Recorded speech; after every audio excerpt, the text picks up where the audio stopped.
Carl Faubert, private detective, had just traveled thousands of kilometers from Montreal to reach this remote middle-of-nowhere area, situated near the far northern Lake Atimabec.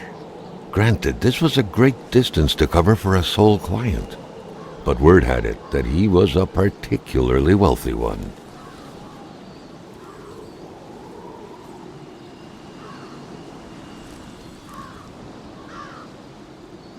Carl had to drive a bit further north in order to meet with wealthy industrialist William Hamilton. William Hamilton was a prosperous owner who had acquired various businesses as well as metal mines in this northern region.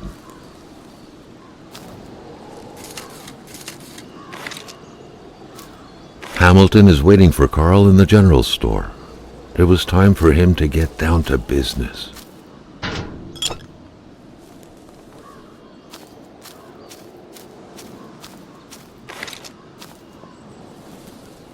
The Polaroid, Carl's long-standing and faithful ally, had seen its share of husbands caught red-handed cheating.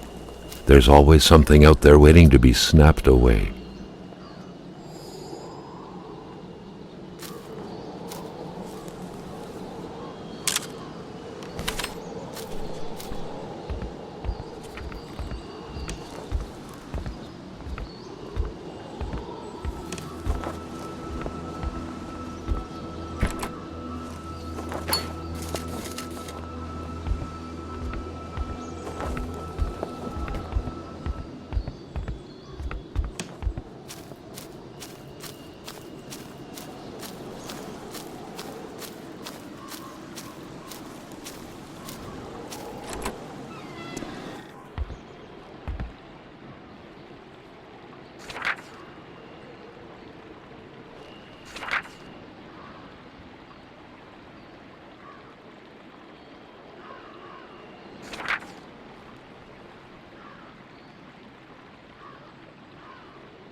Hamilton never mentioned a road-blocking barrier. Why was it needed here in the back of Beyond? That would, however, be a mystery for another day. Carl had waited long enough for someone to come and raise it.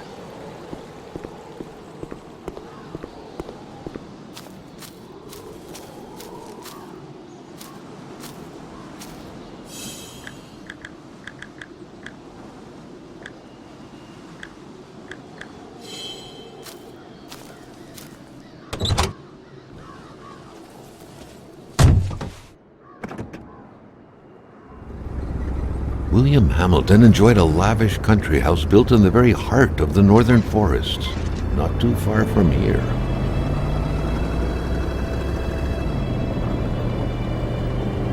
The local populace was divided when it came to the affluent man. Some saw a wealthy philanthropist dedicated to improving the region's economy.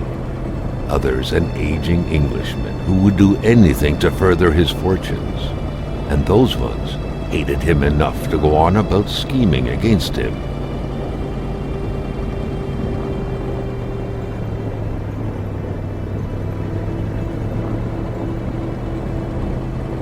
Carl was not made aware that winter would come early this year.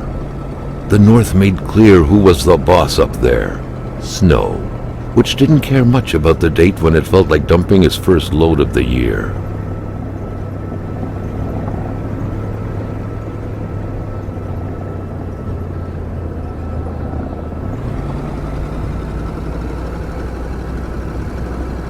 Hamilton had recently acquired a few local businesses, but the last straw was the reopening of a mine, which gave rise to a wave of protests and threats from the Cree people.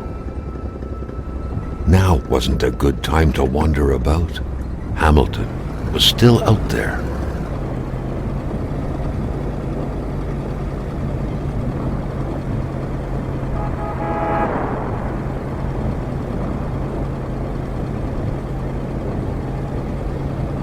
Given these circumstances, Carl reckoned that a good number of people must be feeling compelled to oppose Hamilton in one way or another.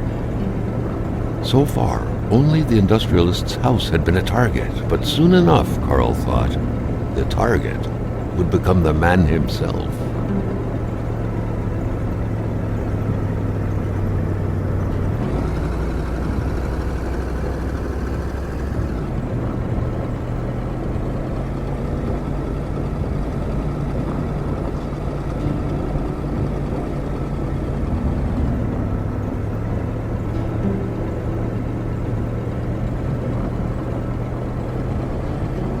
truck was running on fumes. Good thing that the general store was close by.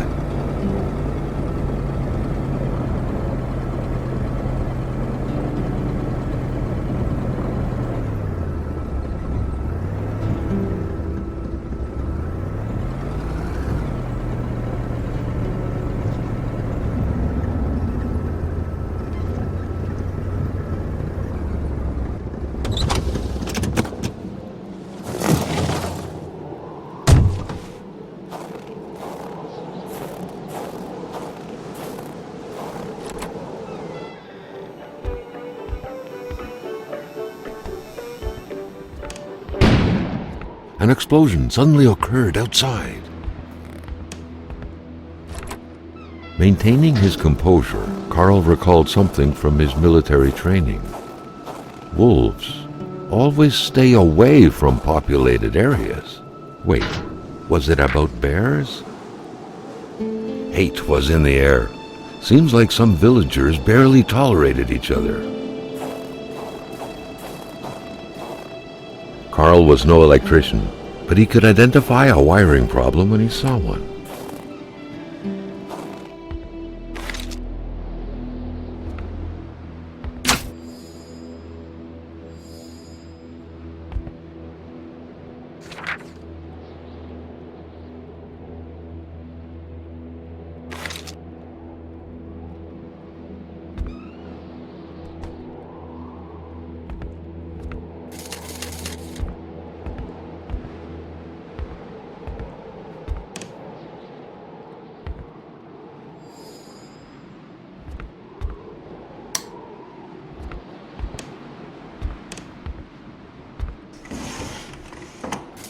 You don't leave ammunition out in the open like this. Was Gilles Lachance that careless?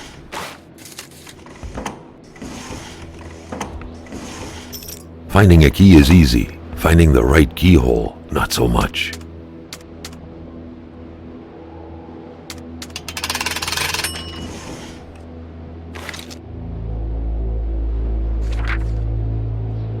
According to that log, it seemed like the whole village owed some money to the general store.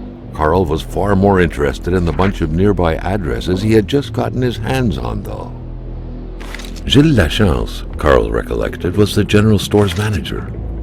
Should Hamilton not be available, he was the man to talk to. Or what if Hamilton had moved up his appointment with his physician?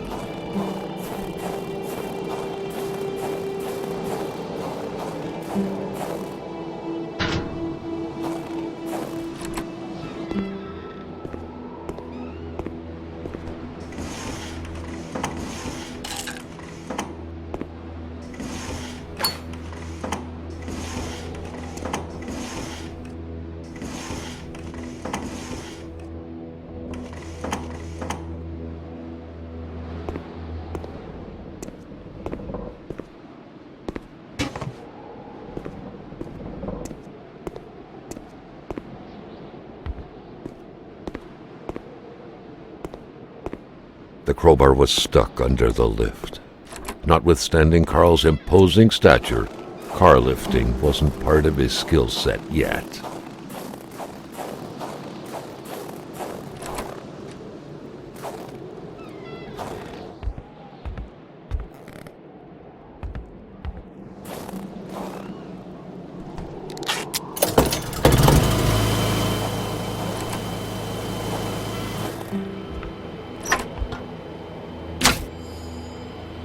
The note explained that the garage and the store couldn't be supplied with electricity at the same time.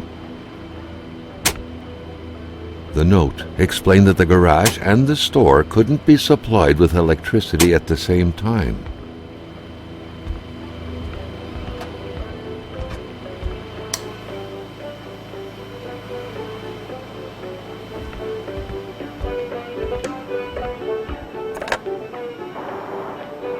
The snowstorm pummeled everything in its path. Carl was not surprised when he heard no tone.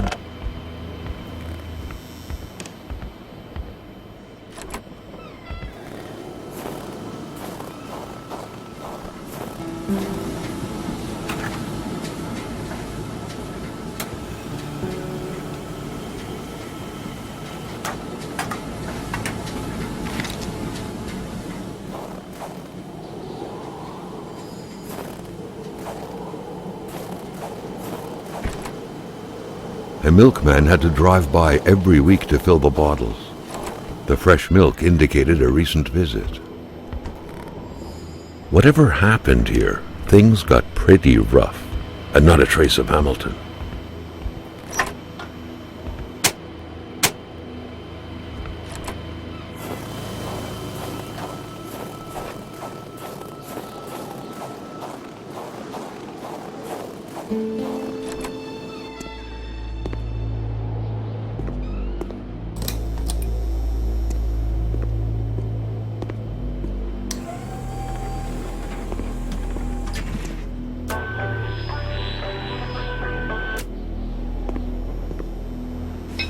At long last, the crowbar was within Carl's grasp.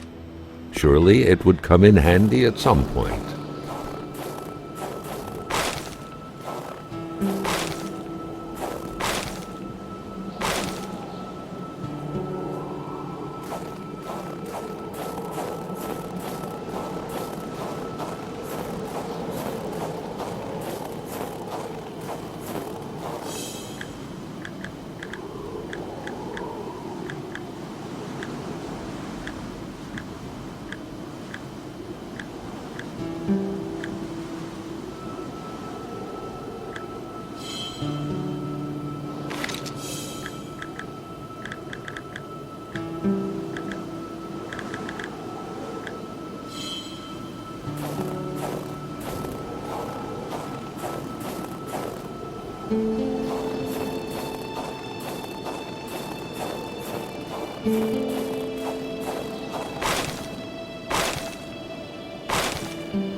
Carl wondered what the hell could that thing be.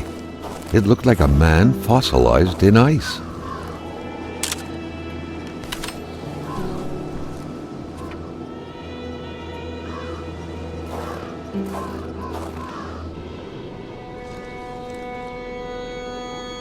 All of a sudden, Carl felt like he was pulled inside a world of dreams, a cold, unknown dimension. Somehow, self-control was slipping from his grasp.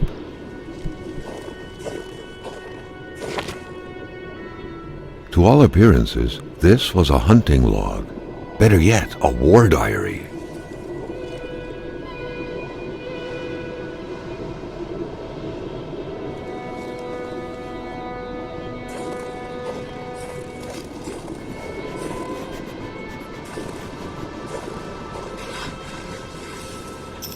What could these engraved numbers mean? A fresh path suddenly appeared before Carl.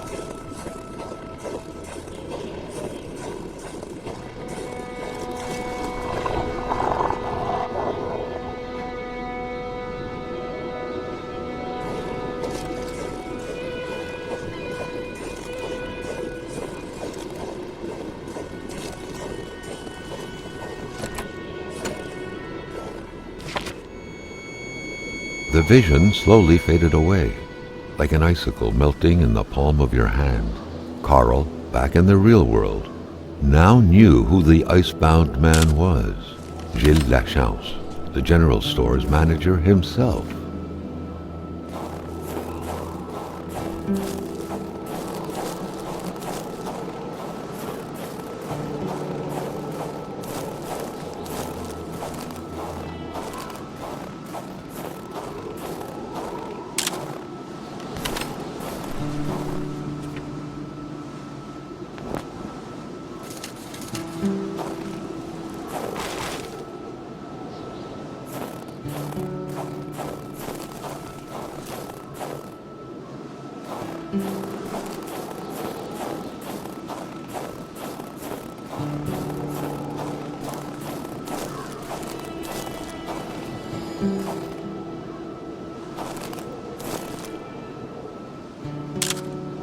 Carl wondered how long he would have to endure this skin-stinging cold.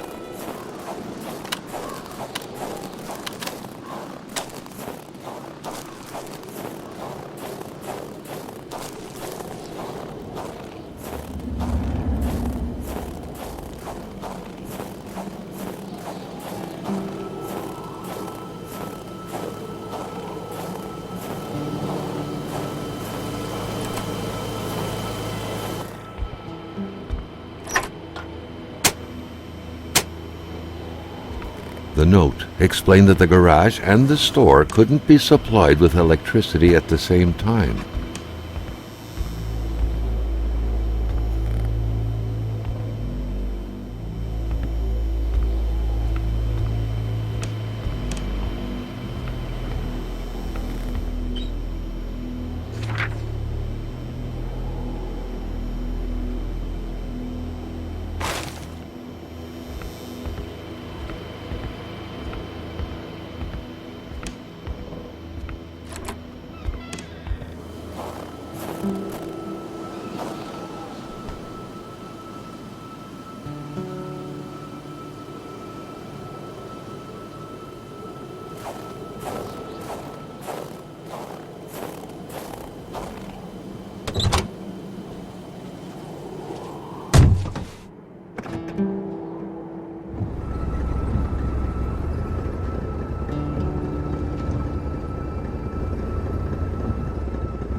The air was freezing, right down to the bone.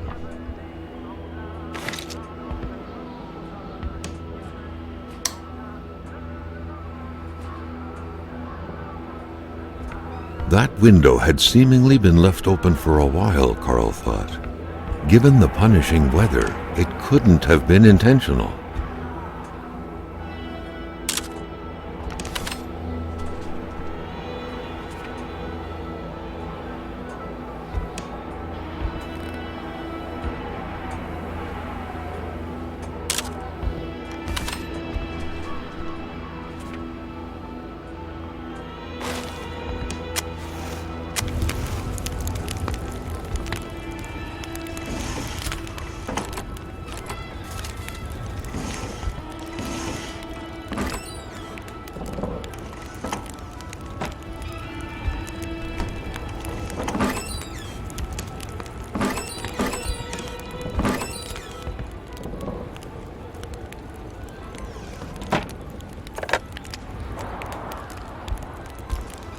Looks like the holes in that puzzle are there to stay.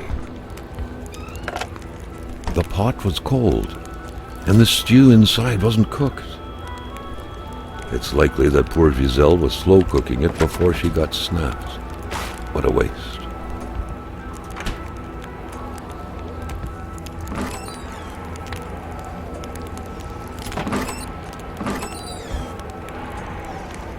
The otherworldly ice had struck again. The woman's hopes and dreams were frozen in eternity.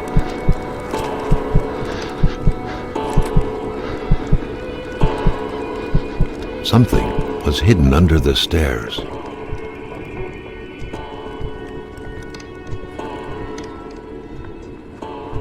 The man grabbed his rifle. Carl felt a sense of dread in him.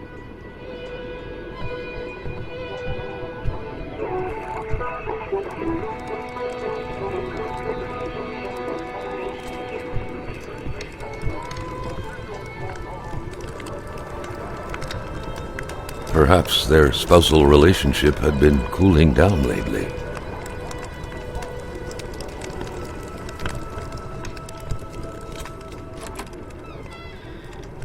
It seemed like secrecy was commonplace in this house.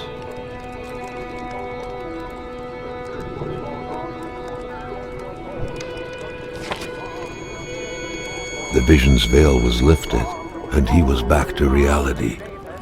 A reality in which Giselle, Gilles' loving spouse, was motionless, frozen in ice.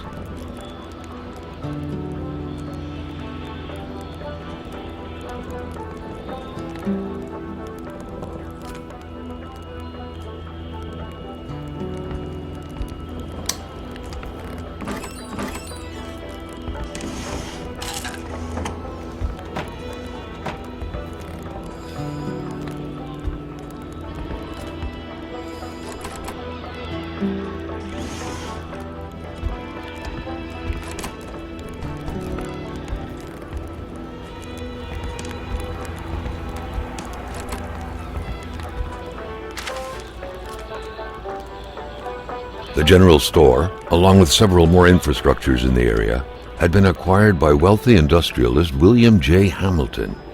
Perhaps the village should be rechristened Hamiltown. Ah, moving. What a pleasant activity.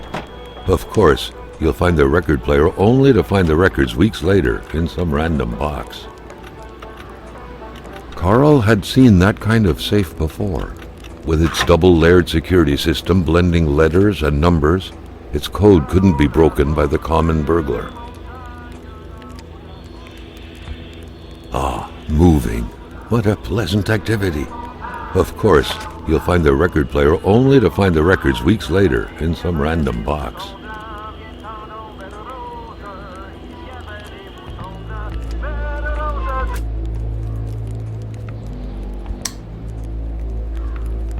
What a mess.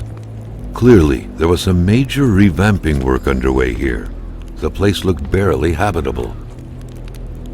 Beautiful portrait of Gilles and Giselle, bound together by the chains of conventional love. The cross looked after a marriage's well-being and served as a motivator to uphold the priest's sermons calling for more little worshippers on one hand and cautioning against guilty pleasures on the other. Indeed, the Lachances were still part of the God-fearing generation. Many boxes scattered about. Carl didn't need to summon his detective training to quickly figure that the Lachances had just moved in.